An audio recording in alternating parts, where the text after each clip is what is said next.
This is the Northwood Trail, the UK's first and only fairy sanctuary. There's a museum, a cafe, and over 100 acres of woodland to explore, packed with fairy doors, works of art, and information on the folklore of the Fae. But do people really believe in fairies, even today? You might be surprised, even inspired by the answer, as we journey on this documentary into the history and mystery of the fairy folk.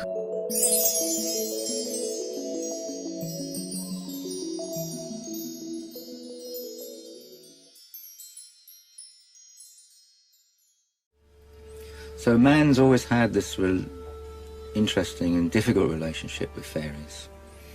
I think nowadays people have the modern impression that fairies are all sweetness and light and pretty, but they are often dark and difficult.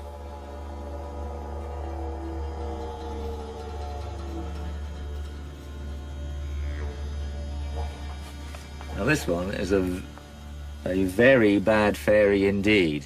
I think the less said about this one, the better. Although today, many may associate fairies with children's books and whimsical characters, the history of belief in what might be called nature spirits dates far back into prehistory.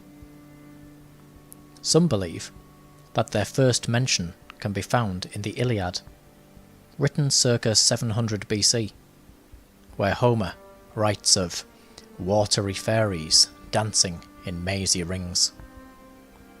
But if so, what exactly was he referring to? They were certainly not fairies as we imagine them today, instead being most likely linked to the cult worship of primordial deities.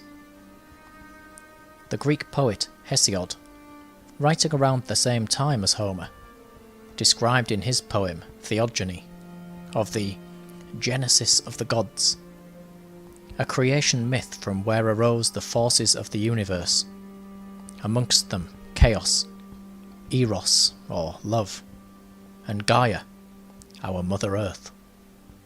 She was a literal mother, believed by some to have given birth to all of the elements of the universe, amongst them the Meliads, or the nymphs of the ash tree. These nymphs, of which there were a great many, could be described as a kind of personification of natural forces, shown often as maidens and fond of music and merriment, but also with a hidden danger. To encounter them could induce madness and delirium in the traveller. They were also tied to a specific place or form, such as a type of tree, area of land, or a natural phenomena, with even the sunset having its own unique spirit or nymph, the Hesperides, or daughters of the evening. That the nymphs would be tied to, and thus personify, a certain natural event, was also similar to that seen with the Romans, with the genius loci, or spirit of place, the unique spirit present in a particular area, something we have all likely felt to some extent, the differing atmospheres and feelings we get from the places we go to, something very important to our ancestors, of whom here in Britain in the Neolithic or the New Stone Age laid claim to the land for the first time, instead of merely passing through it, erecting strange monuments like this, Arthur's Stone, of which I visited at Dorstone in Herefordshire. It's a tomb, but who is buried there, or why, remains a mystery. And yet it has clearly been built in a place of great meaning, on a wind-swept hilltop pointing outwards towards an ancient ritual landscape littered with similar structures. The spirit of place was also the spirit of home, a sense of belonging to a land, a people, a culture. And here is something strange. The folklore of fairies is often strongly connected with these standing stones and chambered tombs. I visited Pudding Pie Hill, near to Thirsk in North Yorkshire, an ancient burial mound of which, just like Arthur's stone, stands in a windswept and desolate place. The skeletal remains inside, part of cultures now lost to us entirely. But it is also said that if you place a knife into the earth on the top of this mound, that you can hear the music and singing of the fairies echoing from deep inside the earth. And this theme is not just at home in Britain, but is found all over the world. Across the sea and island, the fairy folk may be known as the Awas Shi, of which means the people of the mounds, and they themselves are said to be descended from the Tuatha Dé Danann, the tribe of the gods, a supernatural race complete with kings and queens, of whom are associated with burial mounds, stone circles, and tombs like Arthur's stone, of which may be believed to be a passage into their world. The fairies, it seems, are far from easy to pin down. They are related to our sense of place, the tribes and cultures of whom chose to abandon the hunter-gatherer life and settle on the land. Land they felt had subtle qualities and atmospheres, personified by some as nymphs or genius Loki, and to others, like the Tuatha Dé Danann, as beings similar to us, living close by in unseen realms, of which are closer in these strange places, where the veil between the worlds is thinner. My inspiration for fairies originally came from the landscape, was from trees and from rocks, and my feeling that these things were alive and encompass spirit. People often ask me, how do you see fairies? And I say, well, you don't see them through the eyes, you see them through your heart. And that took me a long time to learn, because I was always trying to see them through my eyes. In 1556, a book was published entitled Nymphs, Sylphs, Pygmies and Salamanders, and on the Other Spirits. It was written by the Swiss philosopher Paracelcus, and was published after his death. In it, he attempts to categorise the different types of elemental beings, with nymphs now relegated to being water spirits, gnomes dwelling in the earth, salamanders in fire, and sylphs as spirits of the air, the most recognisable to us today as fairies.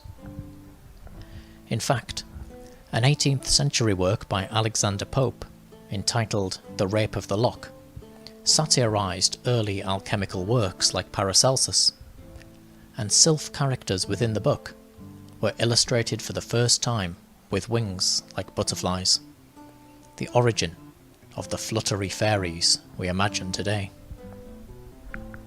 Belief in fairies had been widespread through the Middle Ages, despite the best efforts of the Church to cast them all as demons or illusions of the devil.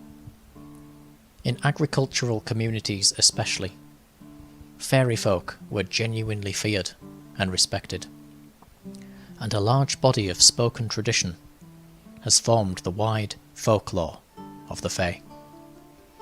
One may have a brownie, for example, a type of household spirit dwelling in the kitchen, like this one I visited at Prestine Museum.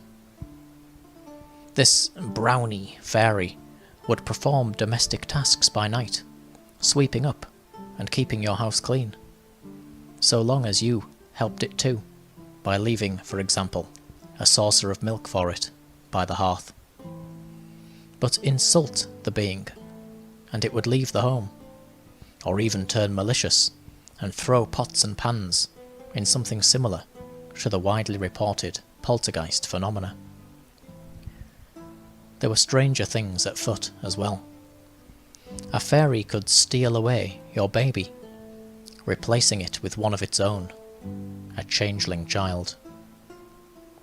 This, despite its outlandish nature, was a genuine fear for many, with folk remedies like placing open iron scissors above the nursery, said to ward off these child-kidnapping fairies. And the symptoms of your baby being a fairy changeling? It could range from physical illness, deformity, or even any number of normal childhood behaviours. Crying too much, being sick, or not sleeping, to name but a few. This all sounds very odd to our ears, of course, but there is surely a lot of psychology at play. If your baby died, was it not a comforting thought to believe that they are not in fact dead, but were so perfect and beautiful that they were taken to live in this fairy world, freed from the illness and death of our world below? But then, these fairy worlds were not the wonderlands of later stories. Another true belief and genuine fear was being led astray into the fairy world itself. Don't step into the fairy ring. Don't follow their music in the woods, or go along with their ghostly lights to lead you astray. You could find yourself in a strange and parallel world, where nothing is quite as it seems.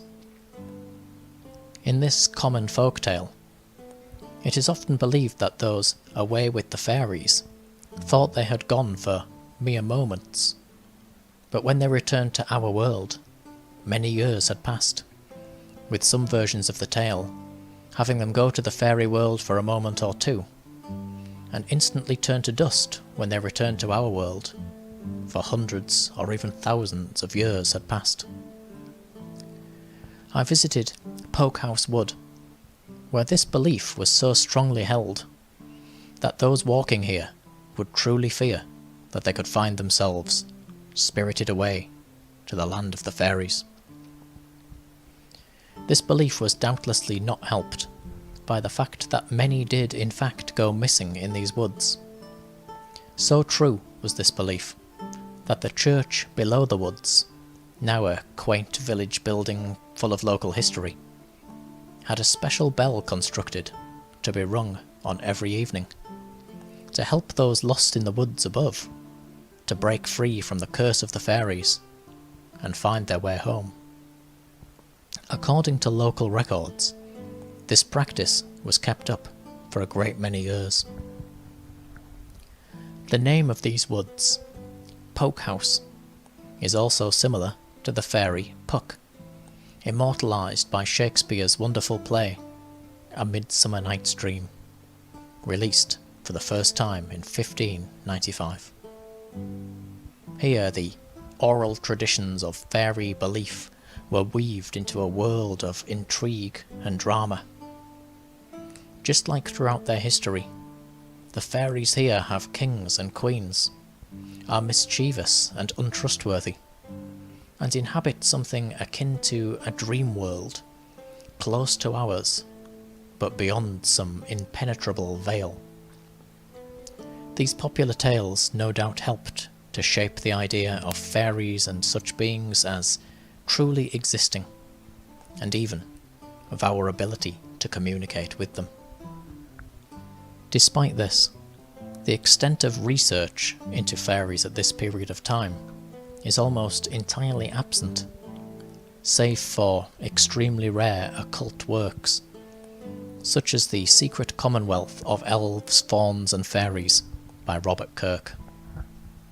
In this book, of which has fascinated scholars for hundreds of years, Kirk sets out to record the oral traditions of those of whom believe in fairies, beings of which he describes as being of a middle nature, somewhere between an angel and a man.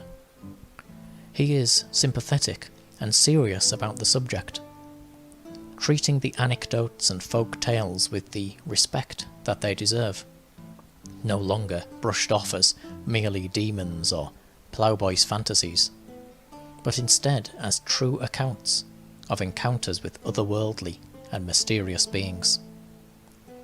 What results is a haunting and vivid account of fairy belief, with experiences both frightening and wonderful, and most of all, telling of the real lives, real fears and customs of a world of which, in a few short years, would be swallowed up and forgotten by the looming industrial revolution. 'Twas brillig, and the slithy toves did gyre and gimble in the wabe. All mimsy were the borogoves, and the momraths outgrabe. Beware the jabberwock, my son, the jaws that bite, the claws that catch. Beware the jubjub bird, and shun the frumious bandersnatch. He took his vorpal sword in hand, long time the manxome foe he sought. So rested he by the tumtum tree, and stood a while in thought. To and through the vorpal blade went snicker-snack. Alice's Adventures in Wonderland was originally a story told by Charles Dodgson or Lewis Carroll to the children of Henry Liddell, the Dean of Christ Church, Oxford, during a boating trip taken in July of 1862. At the insistence of the children, he began to write out the tale, and his manuscript, originally known as Alice's Adventures Underground, was completed in 1864. Alice was, of course, a real child, Alice Liddell, of whom was to become, in her fictional form at least, one of the most important fairy tale characters of the Victorian period. In fact, in the early 19th century, children's literature was very different, with strictly educational and moralistic tales being the norm. But things were changing, and the so-called Age of Alice saw fairy tales taking centre stage. By this time, the fairy had begun to change somewhat in form, and the art on Victorian fairy tales saw it become smaller, cuter, and more childlike than ever before. The tales themselves, however, often echoed those early beliefs in fairies. The stories often of obscure origins, coming once more from spoken word tradition and folklore, interweaved with spiritual and esoteric meanings. These themes were not coincidence. The stories were connected to the same threads of memory of which bring us back to those earliest days. This did not escape the Scottish anthropologist Andrew Lang, of whom studied and collected hundreds of these fairy tales, publishing them into a series of 25 volumes known as Andrew Lang's Fairy Books. Amongst them were some of what we know today as our most beloved tales: Snow White, Jack and the Beanstalk, and Cinderella, to name only a handful.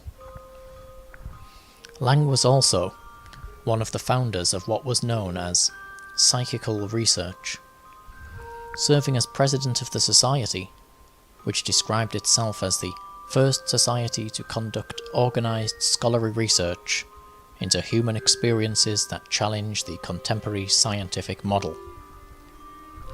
Basically, Lang researched paranormal and psychic phenomena, describing himself as being of the same opinion as Hamlet regarding Horatio, that there are more things in heaven and earth than are dreamt of in our growing materialist philosophy. In fact, it was Andrew Lang of whom first published the famous Secret Commonwealth book, the volume having never before been printed before his involvement. He was not alone in preserving these great works either. As industry grew, many others felt that our old customs and beliefs would fade away, and collectors of folklore began to interview people and compile works on the spiritual and domestic traditions of rural communities. One of them was Ella Mary Leather, of whose wonderful work, The Folklore of Herefordshire, is one of the most complete sources on fairy belief in the mid-19th century.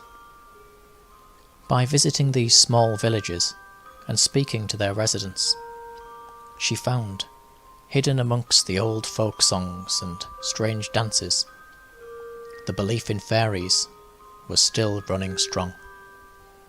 For example, one of her tales tells of a girl called Mary Powell, of whom passed into the fairy realm near a place called the Dancing Gates in the small town of Kington.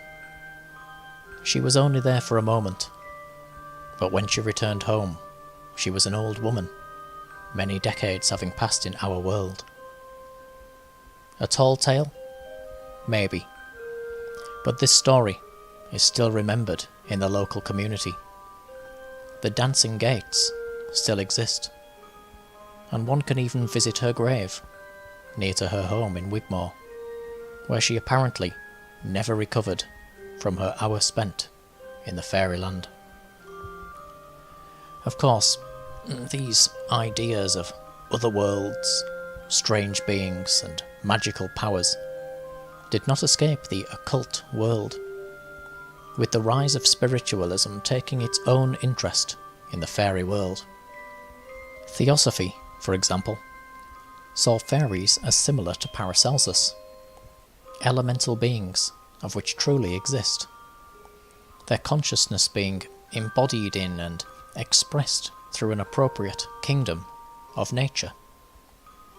For the first time, research was being done into the belief in fairies, with theosophical writers like Geoffrey Hodson taking a great interest in the subject, compiling books such as Fairies at Work and Play and The Kingdom of the Fairy, which include both more anecdotes of fairy sightings and experiences, and also an esoteric explanation of what these nature spirits might actually be, and how we can communicate with them.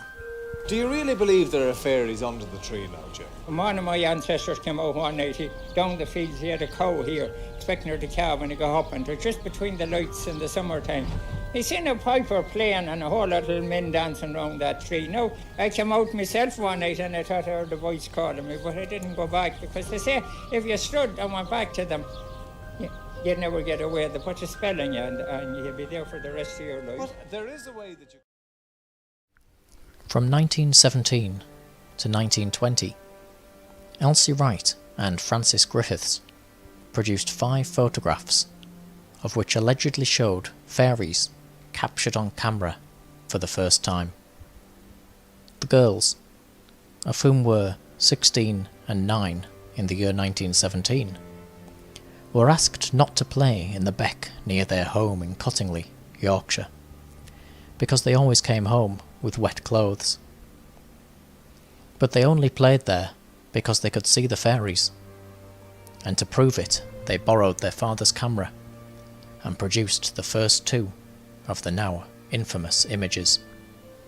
These images, known as the Cottingley Fairies, gained incredible interest in the world of psychical research, being introduced to the Theosophical Society by Elsie's mother, of whom attended a lecture on fairy life.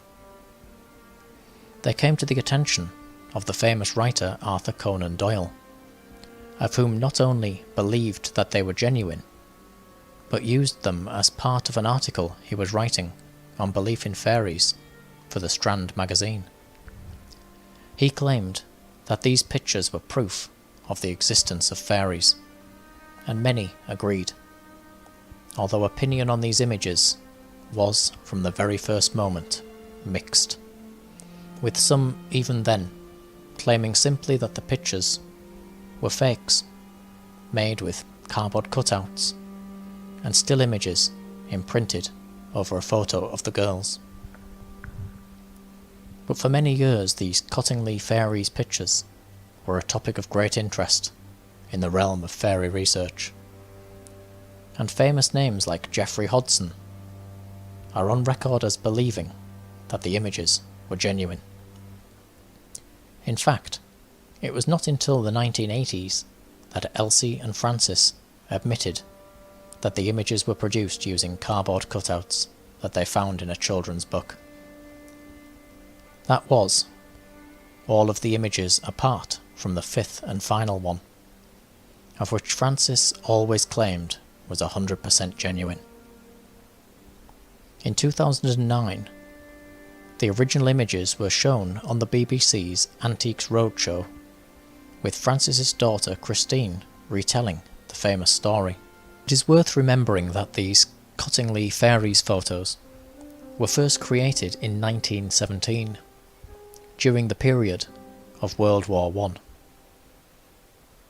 At this period of time, belief in fairies was undergoing something of a renaissance, helped not only by the Cottingley images and theosophical research, but by the very human wish to believe in something better existing. There was a great comfort to be found in pastoral art of a pre-industrial world, an endless summer of flowers and fruit, and of a simple and true belief in fairy worlds and nature spirits. Poet Francis Ledwidge summed this up. What are we but fairies too, living but in dreams alone, or at the most but children still, innocent and overgrown. Another poem echoed this sentiment. In War Fairies by Eleanor Gray, written in 1917, the same year as the first Cottingley images were produced, the fairies themselves are deeply saddened by the state of our world. And Robert Graves also evokes the innocence of the fairy tale with his work, I'd Love to Be a Fairy's Child. Children born of fairy stock have no need for shirt or frock, never want for food or fire, always get their heart's desire. Jingle pockets full of gold, marry when they're 7 years old. They live on cherries, they run wild. I'd love to be a fairy's child. Just like the changeling babies, there was a comfort in believing those lost in the Great War were not in fact dead, but had been taken to some land of eternal summer to dance and live in joy with the fairies. Indeed, this desire to reconnect with a lost pastoral world was deeply human, and as the flames of war ceased, it showed no signs of going away. Wedgwood's Fairyland lustre ceramics became a much-loved part of the post-war home, these colourful designs suggesting a carefree and clean agricultural world, and others soon followed suit, producing wonderful artworks and bringing the ancient belief in fairies once more to life. In the 1920s, Cicely Mary Barker produced what would become amongst the most loved images of our time, the flower fairies. Her images are not only beautiful, but they are botanically accurate, giving lessons in the flowers and fruits of the countryside. She had been inspired by the interest in fairies of which arose after the war, as well as the ever-growing popularity of the story Peter Pan and Wendy by J.M. Barrie, of which introduced perhaps the most famous fairy of all, Tinker Bell. Here we can see the threads of time surviving despite war, industry and endless change. What is Neverland after all but a typical fairyland, where people do not age or die? And what is Tinker Bell but a classic sylph, her mischievous and somewhat untrustworthy nature, typical of how fairies were always said to behave. Fairies, it seems, were here to stay, and in 1927 the Faery Investigation Society was formed. Its aim: to document and research sightings and experiences of true encounters with the fairies. A lot of people comes here to see the fairies in this field and get great experiences here. Here where the black thorn meets the white thorn, some people goes in here to get great experiences of peace, joy. Some people finds emotions here. I do get photographs. People does ring me from as far away as Scotland, Wales and England if they're doing land reclamation or doing anything with land to see is there fairy trees if they don't want to disturb them. That'll tell you how important the fairies is of keeping Ireland the way it should be kept. If you respect the fairies, they will respect you. It's all about respect. Treat the fairies as you would like to be treated yourself. Not skitted at, not laughed at, but just left alone and nurtured. No, one day I saw a fairy that was as big as a tree, and it blew my mind because I thought, like yourself, that they were tiny little beings and, you know, a stereotypical image of them. What did it look like? It looked like a giant flower fairy, but it was stood next to a tree. And I was driving. I was driving on the A30. I saw some knees out the corner of my eye. I looked up, and it was standing by a tree. It's just a little scary. There is a common theme in fairy tales, folklore, and oral traditions.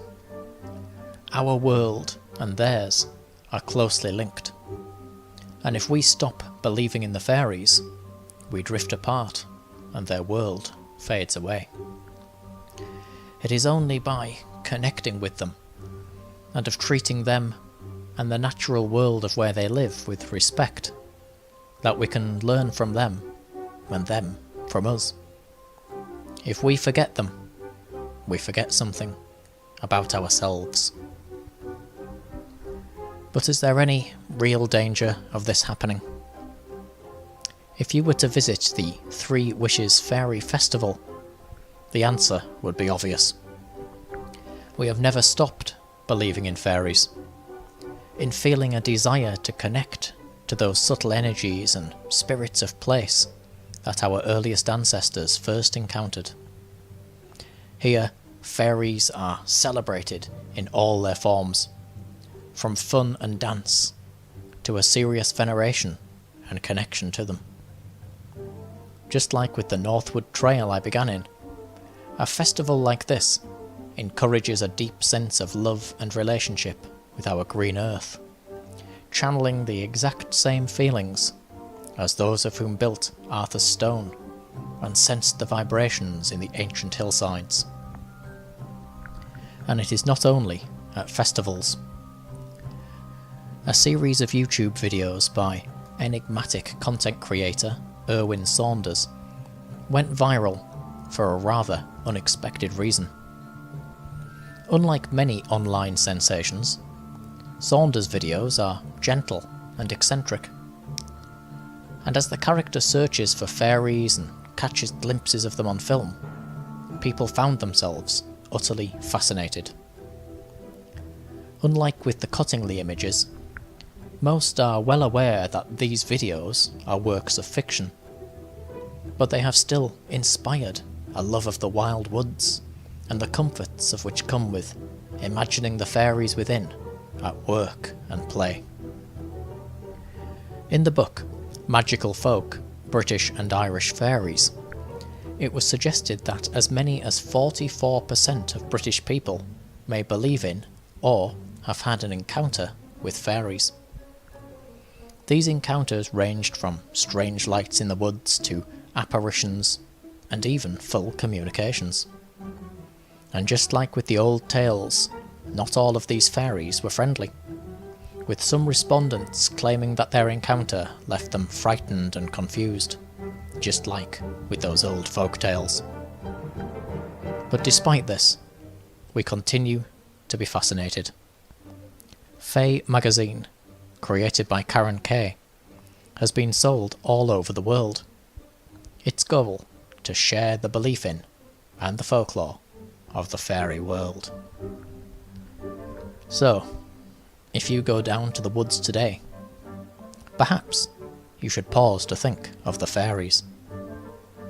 They may be heard rustling in the leaves that blow in the breeze, glimpsed at in the sun-dappled avenues, or reveal themselves in the subtle sensations of connecting with our Mother Earth and our long history, of which dates right back to the dawn of our race.